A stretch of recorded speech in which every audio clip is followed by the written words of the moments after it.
Hi friends, welcome back to my channel. எல்லோரும் எப்படி இருக்கீங்க? நல்லா இருக்கீங்களா?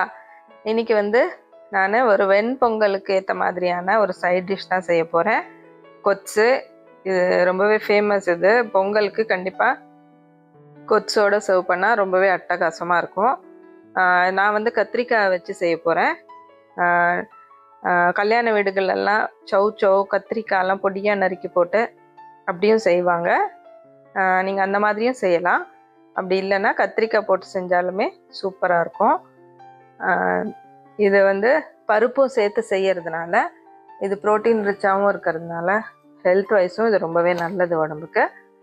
ஸோ கண்டிப்பாக இதை ட்ரை பண்ணி பாருங்கள். ட்ரை பண்ணி பார்த்துட்டு உங்களோட ஃபீட்பேக்கும் எனக்கு கொடுங்க. ஸோ இப்போ இதுக்கு தேவையான பொருட்கள் 1/4 கிலோ கத்திரிக்காய் இந்த மாதிரி நறுக்கி தண்ணியில் போட்டு வச்சுருக்கேன்.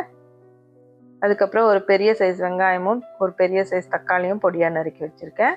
கருவேப்பிலை கொஞ்சமாக, அதுக்கப்புறம் 2 பச்சை மிளகா கீறி வச்சுருக்கேன். பொடியாக கொத்தமல்லியும் நறுக்கி வச்சுருக்கேன். அப்புறம் பருப்பு ஒரு 1/2 கப் அளவுக்கு பைத்தம் பருப்பு, அதாவது சிறு பருப்புன்னு சொல்லுவோம் இல்லையா, அதை நல்லா வாஷ் பண்ணி க்ளீன் பண்ணி வச்சுருக்கேன். அப்புறம் சாம்பார் பொடி 1 டேபிள் ஸ்பூன், உப்பு டேஸ்ட்டுக்கு தேவையான அளவு, 1 டீஸ்பூன் அளவுக்கு மஞ்சள் பொடி, அதுக்கப்புறம் தாளிக்கிறதுக்கு கடுகு, கொஞ்சமாக உளுத்தம்பருப்பு, கொஞ்சமாக சீரகம், அதை விட கொஞ்சம் ஜாஸ்தியாக சோம்பு போட்டால் ரொம்பவே மணமாக இருக்கும்.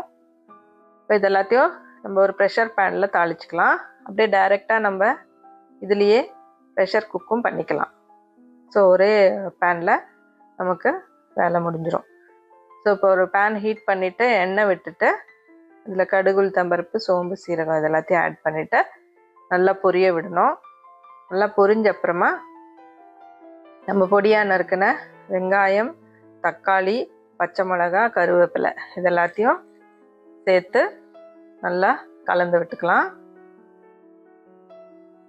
இந்த வெங்காயம் தக்காளி எல்லாம் கொஞ்சம் ஓரளவுக்கு வதங்கட்டும். ரொம்ப வதக்கணும்னு இல்லை, கொஞ்சம் ஓரளவுக்கு 2 நிமிஷம் நல்லா வதக்கி விட்டுக்கலாம். வதங்கின பிறகு நம்ம கட் பண்ணி வச்சிருக்கிற கத்திரிக்காயும் சேர்த்துக்கலாம். நான் உஜாலா கத்திரிக்காய் போட்டிருக்கேன். நீங்கள் வேறு எந்த டைப் கத்திரிக்காய் கிடைச்சாலும் போடலாம். பட் இந்த உஜாலா போட்டிங்கன்னா சீக்கிரமாகவும் வெந்துடும், அதே சமயத்தில் நல்லா மசிஞ்சு வரும். ஸோ டேஸ்ட்டுமே இது ரொம்ப நல்லாயிருக்கும். ஸோ இந்த கத்திரிக்காய் கிடைச்சிதுன்னா இதை போடுங்க. அப்படி கிடைக்கலன்னா நீங்கள் வேறு எந்த கத்திரிக்காய் வேணாலும் ஆட் பண்ணிக்கலாம்.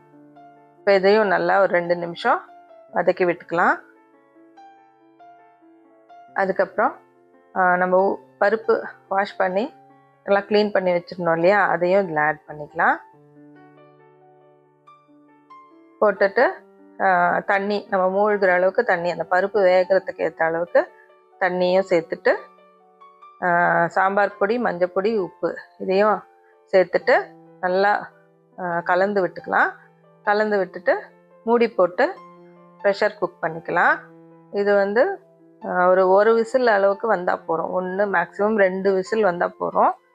ஸோ ரொம்ப விசில் விட்டிங்கன்னா ரொம்ப குழஞ்சி ஒரு மாதிரி ரொம்ப கூழ் மாதிரி ஆகிடும். ஒன்றுமே கத்திரிக்காயெலாம் அதில் இருக்க மாதிரியே தெரியாது. ஸோ கம்மியாக விசில் விட்டாலே பருப்பு நல்லா வெந்துடும். இது பைத்தம் பருப்பு சீக்கிரம் வெந்துடும். இப்போ பாருங்கள், சூப்பராக வெந்துருச்சு. பருப்பு நல்லா மலர்ந்து வந்திருக்கு. இப்போது கரண்டியாலேயே இதை நல்லா அழுத்தி மசிச்சு விட்டுக்கலாம். இது நீங்கள் தனியாக ஒரு மத்துலேயோ இல்லை அந்த மாதிரி மசிச்சுக்கணும்னு இல்லை, கரண்டிலேயே இது நல்லா மசிஞ்சிடும். இப்போ பாருங்கள், நல்லா மசிஞ்சிருச்சு.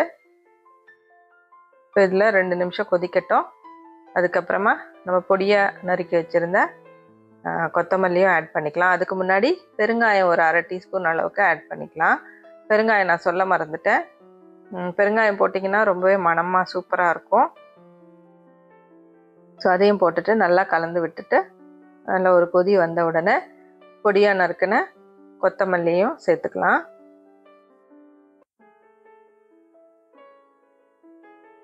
கொத்தமல்லி நிறைய எவ்வளோ போடுறீங்களோ அந்த அளவுக்கு நல்லா வாசனையாக இருக்கும். அப்புறம் நம்ம ஸ்டவ் ஆஃப் பண்ணிக்கலாம். நம்மளோட கொத்து சூப்பராக ரெடி ஆயிடுச்சு. இதை வெண்பொங்கலுக்கு, தோசைக்கு, இட்லிக்கு, ஏன் சப்பாத்தி கூட சாப்பிட்லாம். ரொம்பவே நல்லாயிருக்கும். கண்டிப்பாக இதை நீங்கள் ட்ரை பண்ணி பாருங்கள். ட்ரை பண்ணி பார்த்துட்டு உங்கள் கமெண்ட்ஸ் எனக்கு சொல்லுங்கள். இந்த வீடியோ உங்களுக்கு பிடிச்சிருக்குன்னு நினைக்கிறேன். பிடிச்சிருந்தா இந்த சேனலுக்கு சப்ஸ்கிரைப் பண்ணுங்கள், லைக் பட்டனை தட்டி விடுங்க. தேங்க்ஸ் ஃபார் வாட்சிங். Happy cooking.